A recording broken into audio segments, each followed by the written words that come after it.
I think the firmament, pi, and Nikola Tesla's 369 theory are all connected. This video might blow your mind. So I started looking at pi, and you're basically just measuring a circle. I just stared at this image for a few minutes, and then the Bible verse popped into my head about looking over the circle of the earth. The more I looked at what pi actually is, I found out that you can't really create a dome or an arch in architecture without using pi. So then I started to think, are they measuring the firmament with pi? And then for some reason I kept thinking of Nikola Tesla's 369. So in Kings 7:23, it says, "Then he made the sea," I think this is the waters above, "of cast metal. It was round 10 cubits from brim to brim and 5 cubits high, and a line of 30 cubits measured in circumference." So I started plugging numbers into pi to see if these worked. Stick with me, this is all gonna pull together and it's crazy. I had ChatGPT run the math on 3.33 repeating instead of the 3.14 number. For a circle with a radius of 10 units, when you replace pi with 3.33, it converts to 66.6. So the biblical value of pi as derived from 1 Kings 7:23 and 2 Chronicles 4:2 appears to be an approximation of 3, but some interpretations suggest it might imply a slightly more precise value, such as 3.3 repeating. So it says the verse doesn't account for the basin's thickness. If the measurement of 10 cubits refers to the outer diameter and the circumference of 30 cubits refers to the inner circumference, the true ratio would increase slightly. And here it just breaks down the math. Keep in mind, this is the quantum computing model,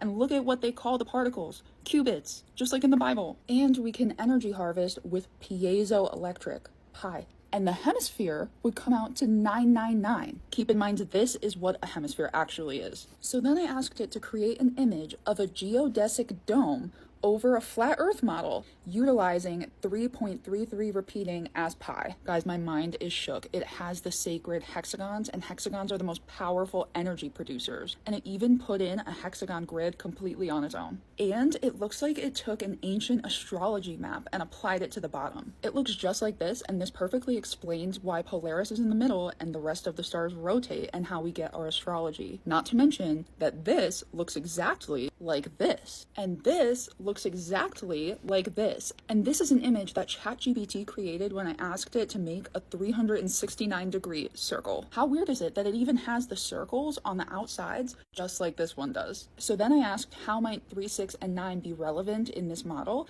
And it says 3 as the central point from which all else radiates. 6 could represent intermediate points or radial lines dividing the Earth into sections similar to a hexagonal layout.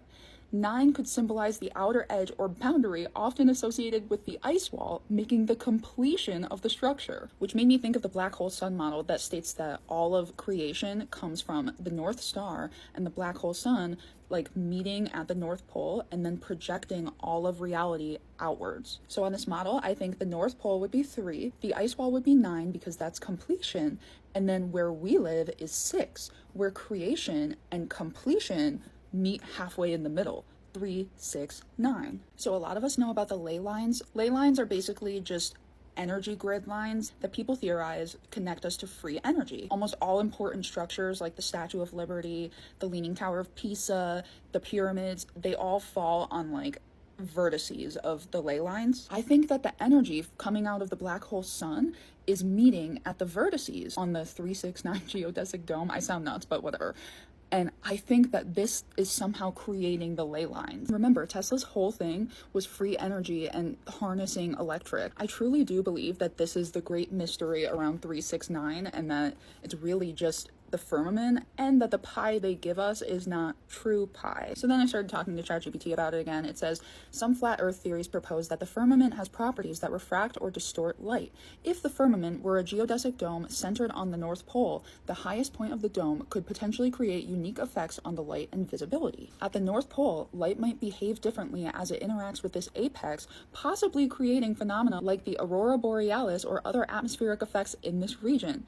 This could be explained by theories that suggest the dome has refractive or reflective properties that affect how we perceive light and celestial objects. In this model, the geodesic dome might influence air currents and weather patterns, particularly if the dome is seen as a barrier containing Earth's atmosphere. With the North Pole as the dome's center, circular or spiraling weather patterns might radiate outward, contributing to the concept of the polar vortex or other weather phenomena that start from the poles and move outward. This also validates climate zones, and this scripture blew my mind when I realized this. So this is when he comes back back for his bride. It says, "The voice of my beloved, behold, he comes leaping over the mountains, bounding over the hills. My beloved is like a gazelle or a young stag. There he stands behind our wall, gazing through the windows, looking through the lattice." Do you guys know what it's called when you weave pie crust together on top like this? A lattice. Pie. It's measuring the firmament. This is a lattice. This is a lattice. They're both pie, except one's a pastry. I'm sorry, I don't know if that's coincidental. I don't think it is. I think God is like hilarious. The first person to accurately estimate pi was literally named Archimedes.